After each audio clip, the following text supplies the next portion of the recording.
But Taborlin knew the names of all things, and so all things were his to command. He said to the stone, "Break!" And the stone broke. The wall tore like a piece of paper, and through that hole, Taborlin could see the sky and breathe the sweet spring air. He stepped to the edge, looked down, and without a second thought, he stepped out into the open air. The boy's eyes went wide. He didn't! Cobb nodded seriously. So Taborlin fell, but he did not despair, for he knew the name of the wind, and so the wind obeyed him. He spoke to the wind, and it cradled and caressed him.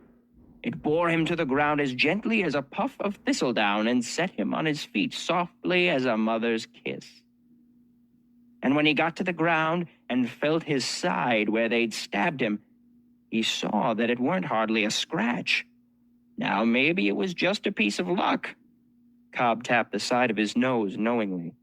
Or maybe it had something to do with the amulet he was wearing under his shirt. What amulet? The boy asked eagerly through a mouthful of stew. Old Cobb leaned back on his stool, glad for the chance to elaborate. A few days earlier, Taborlin had met a tinker on the road, and even though Taborlin didn't have much to eat, he shared his dinner with the old man.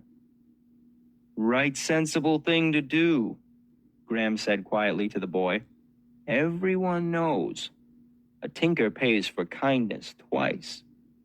No, Jake grumbled. Get it right. A tinker's advice pays kindness twice.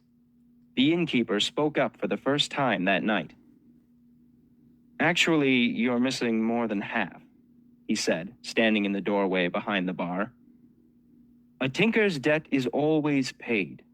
Once for any simple trade, twice for freely given aid, thrice for any insult made.